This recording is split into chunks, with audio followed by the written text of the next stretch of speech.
Olá, bem-vindo a mais uma conversa, à última conversa sobre O País que se Segue, um projeto da Fundação Francisco Manuel dos Santos que nos trouxe todos os dias deste mês de abril aqui para falarmos não apenas do tempo de pandemia que estamos a viver, mas sobretudo sobre o país que estamos a construir. Trouxemos convidados de diferentes áreas de conhecimento, da ciência, da saúde, das ciências sociais, também sobre o pensamento e hoje, nesta nossa última conversa, vamos falar sobre temas porventura mais profundos, chame-lhe de espiritualidade, chame-lhe de humanidade, chame-lhe da relação com os outros e com o outro. O nosso convidado é o cardeal José Tolentino de Mendonça. Ele é teólogo, é poeta, é presença assídua nas nossas vidas, por exemplo, nas crónicas que todas as semanas escreve no Expresso. Senhor Cardeal Tolentino Mendonça, muito obrigado por ter aceitado este nosso convite. Muito obrigado também por esta oportunidade. Queria começar por ler uns certos de um livro seu. Nós estamos a viver um tempo extremo, um tempo para o qual nós estávamos preparados e em que mergulhámos subitamente, um tempo em que estamos confinados, em que temos medos, em que enfrentamos um futuro incerto e tipicamente nas 19 conversas anteriores que eu tive, deparámos-nos sempre com uma bifurcação entre um caminho de mais solidariedade e ajuda e abertura ao outro, e por outro lado o receio de que nos fechemos mais sobre nós próprios, um receio de que por um instinto de sobrevivência nos tornemos mais egoístas, mais agressivos. Ora, no seu livro O Elogio da Sede, que foi um livro publicado em 2018, escreve o seguinte: existe uma violência no mundo e em nós próprios que provém da sede, do medo da sede, do pânico que as condições de sobrevivência não estejam garantidas. Viramo-nos contra os outros, litigamos, achamo-nos enganados, queremos voltar ao passado, apressamo-nos a encontrar um bode expiatório.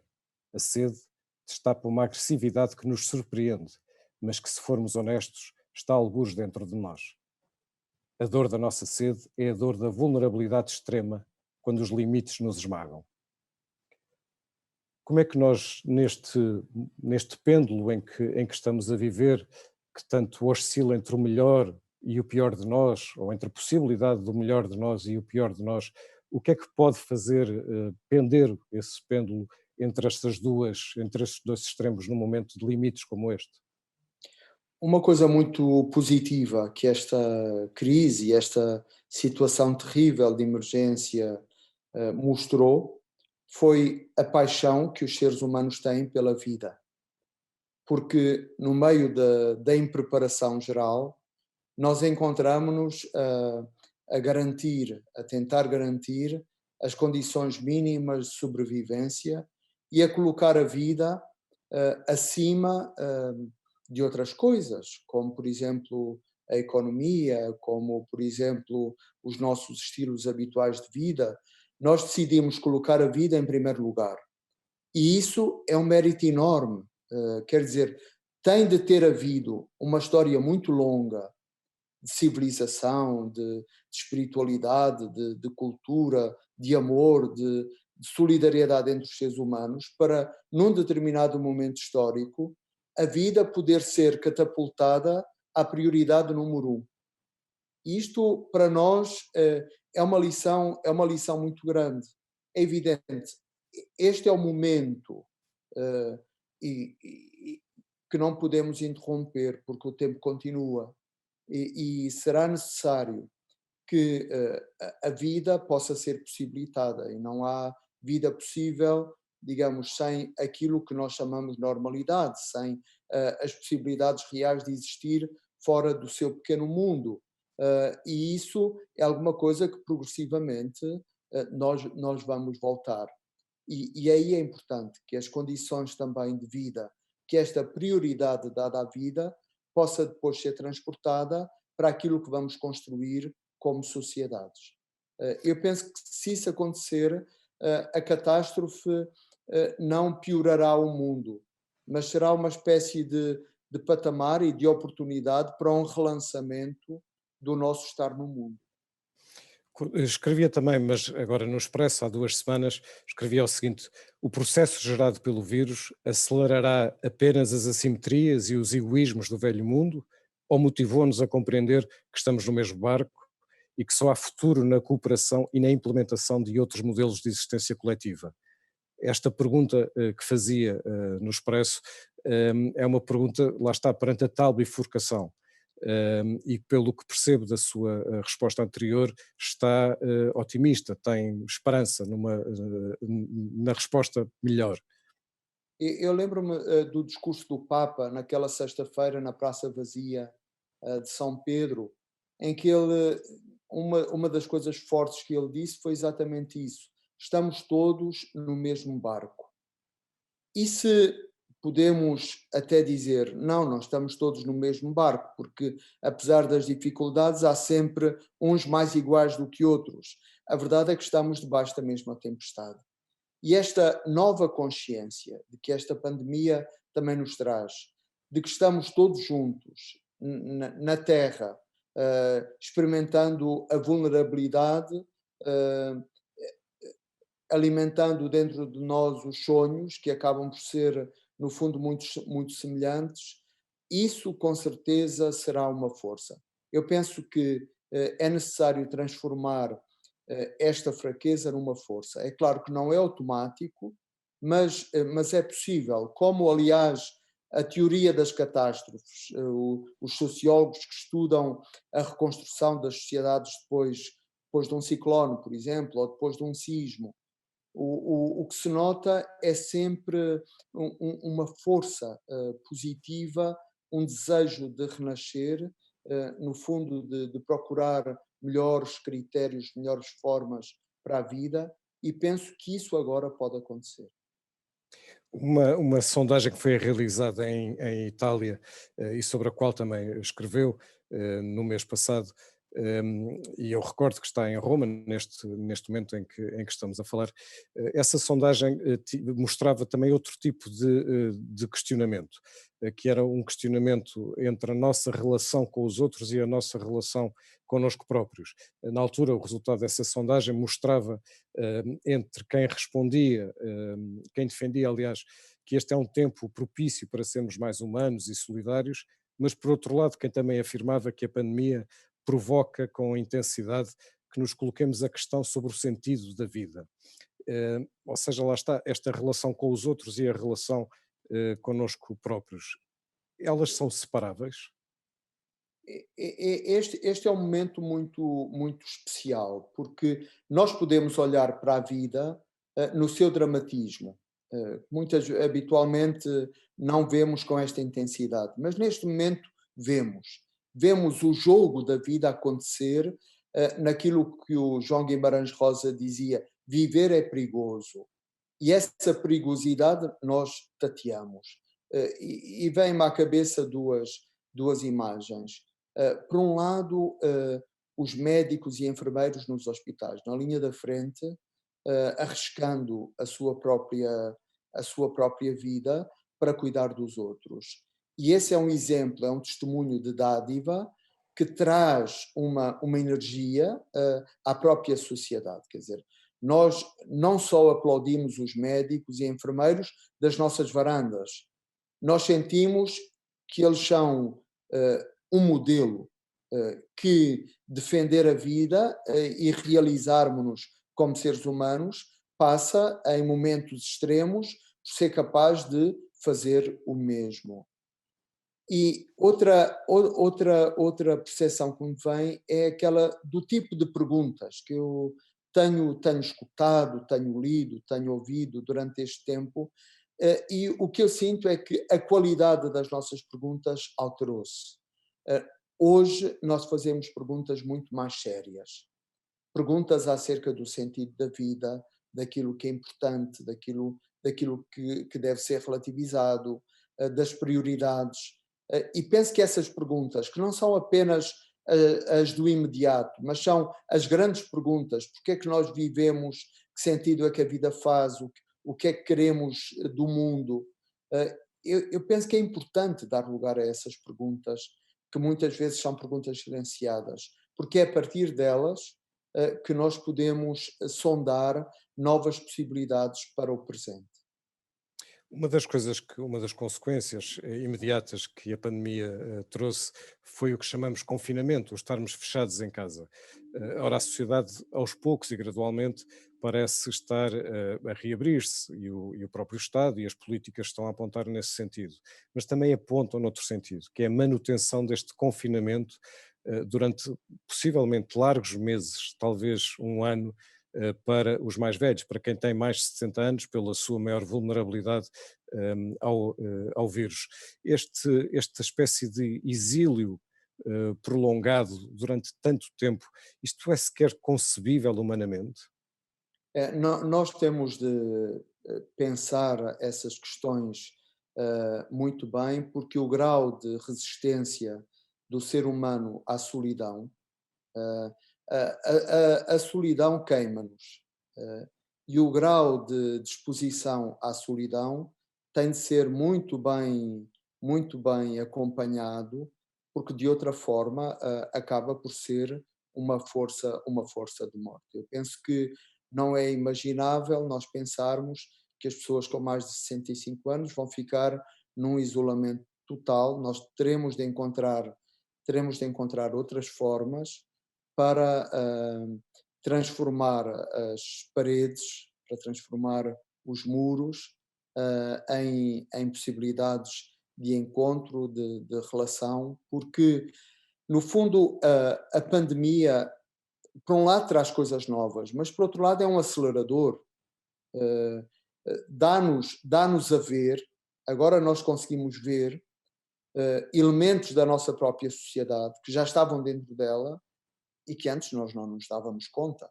Uh, e um elemento que tem a ver com a chamada terceira idade é exatamente a institucionalização da terceira idade e as condições dessa institucionalização e o custo humano dessa institucionalização. Nós, como sociedades, não podemos assobiar para o lado, não podemos fazer de conta que não estamos a assistir a esta dor em direto, a este sofrimento que nos esmaga, que é, no fundo, nós termos esta espécie de parque de estacionamento à espera da morte, em que eh, eh, lares e instituições que não têm condições para poder sê-lo, acabam por prosperar, exatamente porque nós não damos o valor que devíamos à vida humana. E isto para nós é uma questão de sobrevivência das nossas próprias sociedades, porque uma sociedade sobrevive como? Sobrevive porque há alguém que escapa para contar a história, mas sobrevive se mantém o seu termómetro ético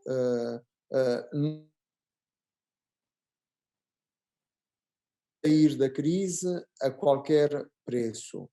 Temos de estar muito bem conscientes a pagar para passar para uma nova etapa. Ou seja, esta pandemia não criou exatamente um problema, ele já existia e foi colocado a nu. Essa questão ética da forma como nos relacionamos enquanto sociedade com os mais velhos. Sim, a pandemia é o tirar do véu, é o retirar do filtro. E hoje nós vemos muito melhor, porque grande parte do que está a acontecer não se passa só tanto nos hospitais, nos cuidados intensivos, passa-se na nossa sociedade, e não é um elemento extraordinário, é um elemento ordinário das nossas vidas. Aliás, publicou um texto que deu o título Honra aos Teus Velhos, um texto muito forte e muito convocatório, na minha opinião, onde diz que se os velhos são reduzidos a números e a números com escassa relevância humana e social, podemos até superar airosamente a crise sanitária, mas sairemos diminuídos como comunidade. E depois acrescenta, não se envelhece para morrer, envelhecemos para nos saciarmos da vida. Portanto, Eu penso que essa reflexão é muito necessária neste momento, porque as tentações são múltiplas. Acharmos que este problema e esta crise que estamos a viver é sobretudo um problema dos outros e não é um problema da comunidade, da sociedade no seu conjunto. Ora, se fosse isso, então sim, o Covid-19 era uma grande tragédia, porque como sociedade nós estávamos a sair diminuídos. A questão dos velhos eh, é a questão do valor, daquilo a que damos valor.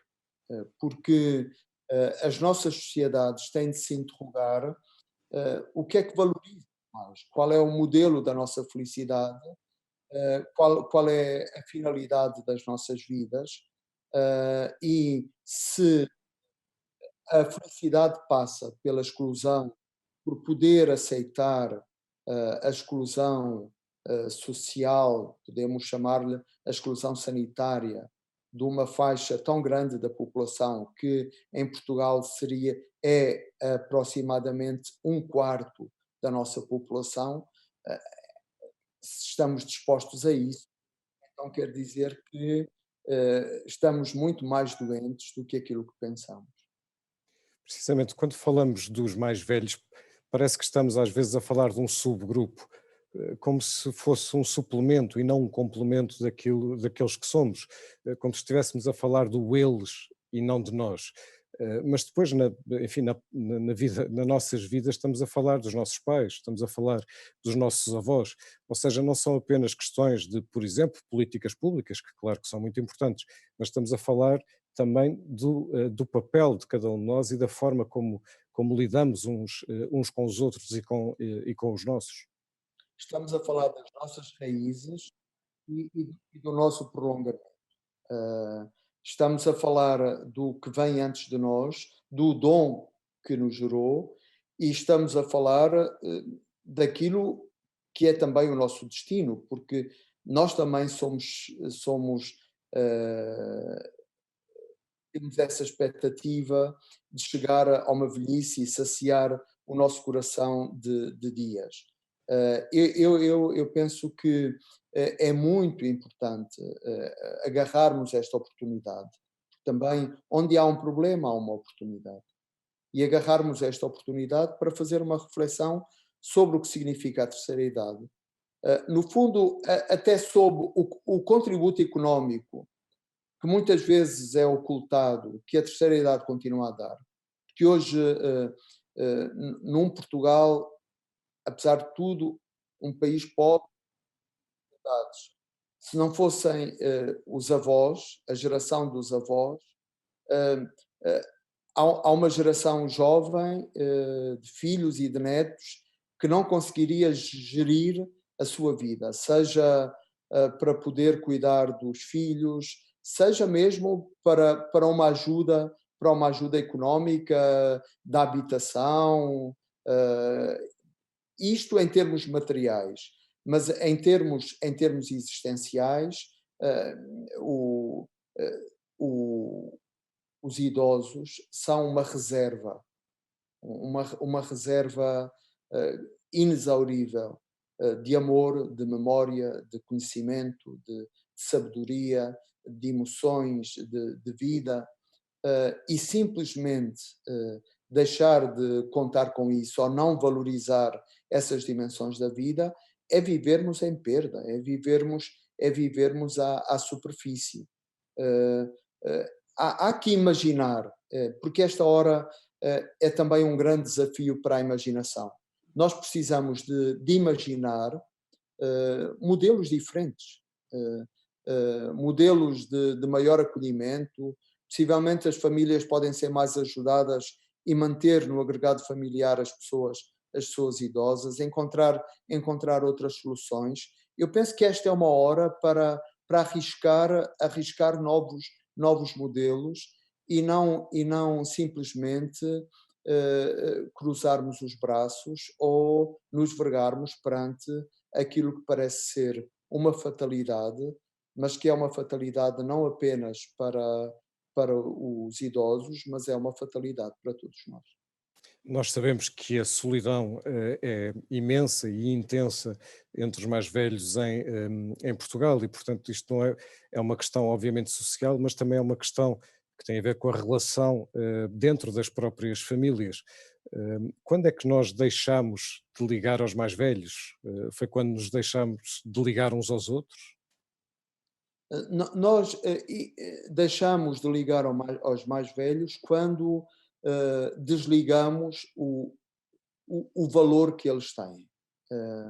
Porque nós acabamos por dar valor numa sociedade de consumo, de produção e consumo como a nossa, nós damos valor a quem produz e a quem consome. Ora, os mais velhos aparecem numa faixa alternativa em relação a esta via de sentido único. E eles são os que vão ficando de fora. E como cada vez temos menos tempo, porque temos de produzir mais para gastar mais, nós não nos damos conta de que, se calhar, há outras formas de estar na vida, há outras escolhas que podemos fazer, há outras necessidades para escutar em profundidade, e pouco a pouco acabamos por ficar engolidos, digamos, por um presente sem horizonte, e as primeiras vítimas são de facto os velhos, porque eles representam um ativo, representam um tesouro a que nós não damos valor, ou só damos valor muito depois, quando percebemos aquilo que nos falta. Eu penso que tantas dimensões da nossa sociedade, mesmo uma certa agressividade, uma solidão, que cada vez se sente mais no contexto das nossas sociedades, se alteraria se fôssemos capazes de criar modelos de integração das pessoas idosas. Porque os idosos, ao contrário do que se pensa, é verdade, são frágeis, mas também são resilientes. É verdade que andam devagar, mas pensam muito depressa. É verdade que têm falhas no discurso, mas não têm falhas no sentimento. E nesse sentido, são grandes transmissores de vida e de conhecimento de vida. Ah, e, e- e neste momento, nós estamos colocados perante uma grande oportunidade de reconciliação com os idosos. Ou seja, considera que, que esse desligamento que é reversível. Mas porquê é que só nos lembramos disto em tempos de crise? Num dos seus livros escreveu que a velocidade com que vivemos impede-nos de viver. Porquê é que quando tudo está bem nós não nos ligamos? Esse é um grande enigma nosso, dos seres humanos.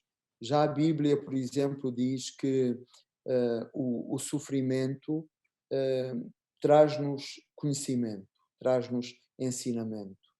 Lembro-me a escritora norte-americana Flannery O'Connor, ela dizia que uma doença é mais instrutiva do que uma viagem à América.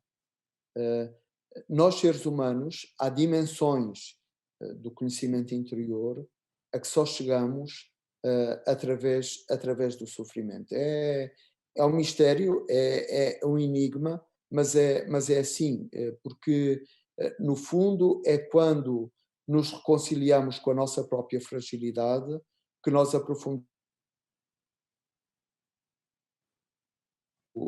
da nossa existência. De outra forma, somos capturados como o pequeno Pinóquio na feira, somos capturados pelas coisas mais imediatas, por aquilo que brilha, pela pequena agitação, pela espuma dos dias.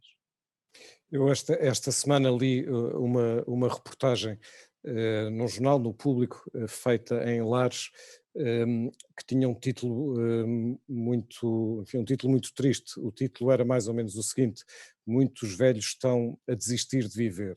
Um, eu vou-lhe citar o fim de um poema de Alfred Tennyson, um poema chamado Ulisses, que é precisamente dirigido a uma coragem de viver dos mais velhos, e onde Tennyson escreve o seguinte: embora muito esteja tomado, muito resta. E embora não sejamos já a força que noutros tempos moveu a terra e os céus, o quanto somos, somos. Uma igual têmpera de corações heroicos, enfraquecidos pelo tempo e pelo destino, mas fortes na vontade para lutar, procurar, encontrar e não ceder. Como é que se consegue fazer sentir esta coragem de força e de viver? Neste século XXI, nós estamos colocados perante esse enorme desafio. A esperança de vida aumentou, mas é importante que a esperança de vida não seja apenas de vida cronológica, seja também de vida no sentido de uma participação social, de uma presença nas sociedades e de uma valorização disso. Uh, e aí temos de pensar políticas para a terceira idade que verdadeiramente coloquem os idosos como atores sociais e cidadãos de pleno direito, construindo o mundo com as suas forças e com a sua sabedoria. E perceber que a vida não acaba quando se termina a chamada vida ativa, porque há uma atividade interior de pensamento, de cuidado dos outros, que continua e muitas vezes é aí que finalmente a vida se revela. Nós não podemos esquecer disso, porque empurramos muitas vezes a ideia da velhice como uma ideia do fim, e como dizia o T.S. Eliot, também num poema, no meu fim está o meu início. Eu não tenho dúvidas, e daquilo que eu conheço, posso dar o testemunho de uma quantidade imensa de pessoas que, exatamente quando parece que a vida chegou ao fim, é aí que se descobrem como pessoas que dão tempo para pensar e para finalmente poder ser. E isso é um capital de esperança para as nossas sociedades que não podemos de forma nenhuma dispensar. Pelo contrário, temos de saber integrar melhor a terceira idade no futuro da nossa sociedade. E onde estão então as soluções? Quem é responsável por elas? É a política? É a sociedade? São as instituições? Somos cada um de nós. Certamente, todos os atores sociais têm um papel, porque no fundo, e esta pandemia veio demonstrá-lo, no fundo, é uma questão de estilo de vida. O que está em causa não é apenas a nossa imunidade, é a consistência dos nossos estilos de vida. E a verdade é que esta pandemia critica os nossos estilos de vida. Seja em relação, por exemplo, a uma questão que não falamos, mas que fica muito iluminada por esta crise, que é a questão da ecologia e da consciência ecológica.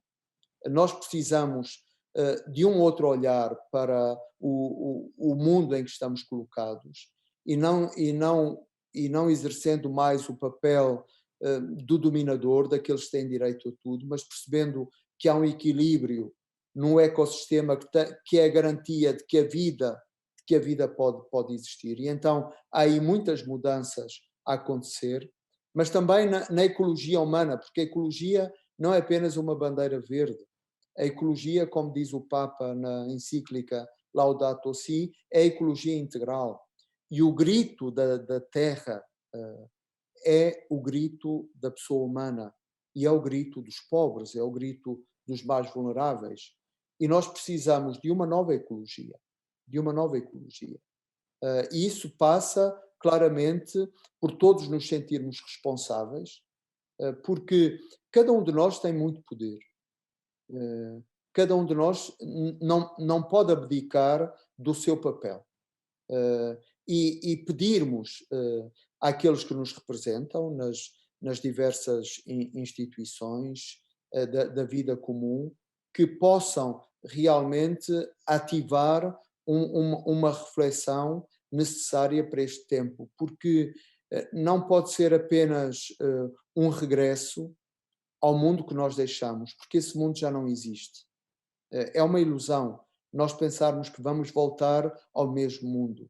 Não, esse mundo passou. Nós vamos entrar num mundo que é aparentemente o mesmo, mas que é muito diferente. É muito diferente em nós próprios e no mundo em si. Eu vivi um ano em Nova Iorque, em 2013, e uma das coisas que as pessoas me diziam, os nova-iorquinos, é que depois do ataque às Torres Gêmeas, Nova Iorque mudou. Eu pensava para mim, mas mudou em quê? Não, mudou, porque há uma fronteira invisível que foi interiorizada. E o mundo vai mudar porque nós não vamos poder esquecer estes meses. Há uma barreira invisível hoje dentro de cada um de nós. E ao mesmo tempo o mundo mudou. O mundo mudou porque as crises se vão agudizar, a crise do mundo do trabalho, as crises sociais, as crises financeiras, económicas, eh, há um agudizar de várias crises e isso vai exigir uma energia, um pensamento, uma ética eh, que, que é preciso ser testada. Eh, e aquilo que eu faço votos é que sejamos capazes de ser criativos neste momento e de encontrar novas soluções, não pensar a partir do esquema do mundo que nós deixamos, mas de encontrar novas soluções e de afirmar neste momento os grandes valores, porque os valores não são para serem vividos e praticados em tempos fáceis. Os valores são para ser testados nos momentos difíceis. E este é um momento difícil. E qual é o papel da Igreja? Nós estamos a entrar num período em que também a pobreza vai aumentar, a desigualdade, a exclusão. Há pouco li um excerto seu, vou ler outro. Escreveu uma vez num outro livro que não precisamos só de pão, precisamos de rosas. Isto claro que é verdade, mas neste momento também não é um pouco ao contrário. Nós precisamos de rosas, mas também precisamos de pão. Portanto, precisamos da palavra, claro, mas também precisamos de gestos, de ação. Qual é o papel que a Igreja tem e pode ter? Eh, a Madre Teresa de Calcutá, que era, digamos, uma mulher eminentemente prática, uma mística da prática, do compromisso social. Ela é se quisermos, é uma santa social. Ela era uma mística porque precisava de se ajoelhar todos os dias em oração, diante de Jesus. Eh, e colocou em cada uma das suas capelas esta frase: Tenho sede. E depois percebia que essa sede se saciava quando sacia a sede dos últimos dos últimos.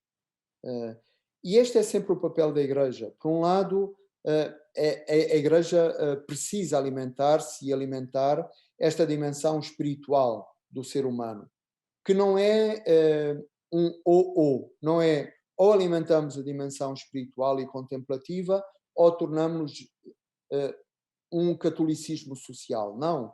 O catolicismo de compromisso vital alimenta-se da mística, alimenta-se da oração, alimenta-se da palavra, alimenta-se dos sacramentos, alimenta-se da espiritualidade. E é isso que a Igreja é chamada a ser.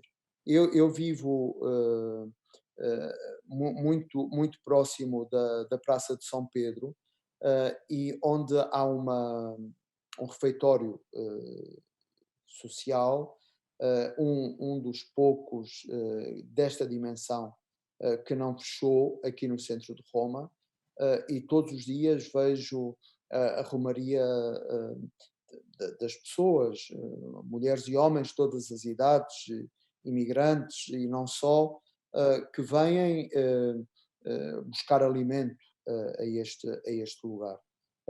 Esse é o papel da Igreja, criar uma política de proximidade, preocupar-se com os últimos, cuidar dos mais fracos, estar a seu lado. Essa é uma prioridade da Igreja. E buscar aquilo que lhe é específico, que é, no fundo, buscar o alimento da palavra, ajudar os homens a serem humanos, e, nesse sentido, a acolher dentro de si o repto do divino, a aceitar que a vida tem de ser mais. E penso que esse é o grande desafio destas horas.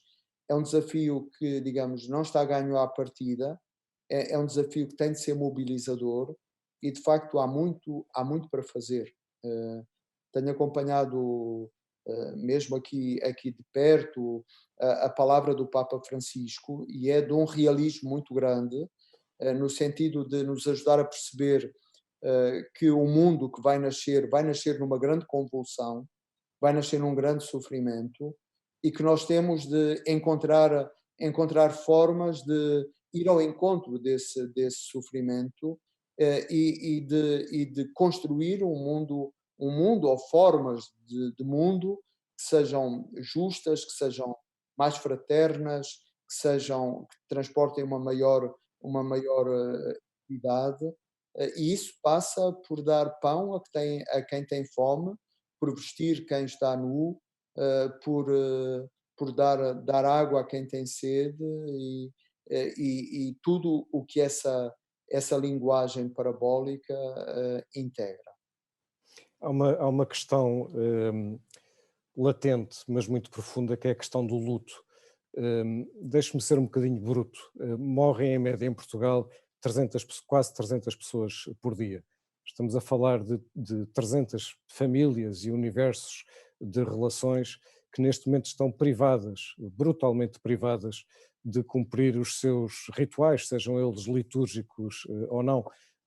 No seu livro Uma Beleza que nos pertence, eu encontrei a seguinte frase: o luto é a aprendizagem gradual da perda até senti-la dentro de nós como possibilidade misteriosa de reencontro. Como é que se consegue lidar com o luto num momento tão em que estamos impedidos de fazer essa última despedida? Essa é uma questão importantíssima, e que é importante que não a coloquemos debaixo do tapete, porque esse luto que as famílias não puderam fazer, os rituais de despedida, sejam religiosos ou laicos, que não foram feitos, é uma dor que continua viva. É como se os mortos não tivessem sido sepultados, porque quando não se faz o luto, aquela memória continua insepulta dentro de nós. E essa é uma realidade das nossas sociedades. Eu penso que é preciso rapidamente ultrapassar estas restrições, e encontrar formas de poder fazer uma celebração, mesmo que pequena, mas fazer uma celebração, e depois pensarmos como sociedade também nos mortos. A mim, por exemplo, uma coisa que vejo era declarar um luto nacional por aqueles que morreram na pandemia, numa data mais adiante, e fazer alguma celebração como coletividade para ajudarmos a sepultar os nossos mortos, porque eh, essa prática é uma prática de civilização que nos distingue a nós humanos. Eh, os primeiros monumentos artísticos nasceram como monumentos funerários. As primeiras composições poéticas nasceram como elegias. Então, digamos, o próprio respeito e o culto dos mortos, o respeito e a sepultura, é esse lado inviolável que lacra a vida, é alguma coisa que está na essência da nossa civilização. E o que aconteceu foi uma coisa, no fundo, de uma gravidade antropológica muito grande, que deixa uma ferida e que nós, como sociedade, temos de tratar, temos de encontrar formas de abordar esta dor. Gostava de devolver-lhe uma pergunta que nos fez num texto publicado há poucas semanas, não tanto para lhe pedir que responda, mas para que pense connosco sobre o que é que decide, o que é que pode decidir a resposta à sua pergunta. E a sua pergunta era: triunfará uma visão mais integradora da vida, que compreenda a importância de valores como o dom, a gratuitidade e a partilha e nos capacite, por exemplo, para uma síntese mais equilibrada entre pessoa e comunidade, entre vida material e vida espiritual? Essa é importante que sintamos que é a pergunta que nos é feita neste momento. A nós que vivemos esta crise, que estamos a vivê-la, e que trazemos dentro de nós este trauma, porque no fundo trata-se de um trauma que quer como indivíduos, como sociedade, nós vivemos. O que é que vamos fazer com este trauma? Vamos viver a vida apaixonadamente, com outra resiliência, maturando as nossas escolhas, ampliando os nossos horizontes, ou vamos fugir deste trauma e vamos tentar uma enésima forma de escapismo, que é voltar ao lufa-lufa de um presente que nos engula e nos leve, sobretudo, para um estilo de vida em que a vida nunca se pensa até ao fim, nunca se reflete nas suas últimas questões, nas suas últimas consequências. E penso que essa pergunta deve animar-nos, porque possivelmente aquilo que é o grande dom, o que é que esta pandemia nos trouxe? Trouxe-nos perguntas, trouxe-nos um capital de perguntas que nós podemos colocar e colocar hoje com outra verdade, com outra autenticidade. E a partir daí decidir os nossos destinos, quer como comunidade, quer individualmente, porque eu também acredito muito na força da vocação individual, na força que uma pessoa, colocada perante a grandeza do seu destino, perante o trágico e o milagre que é o destino humano, possa fazer a diferença. A diferença não se faz apenas pelo número, a diferença faz muitas vezes a começar por um. Uma pessoa é capaz de transformar o mundo. Eu acredito nisso.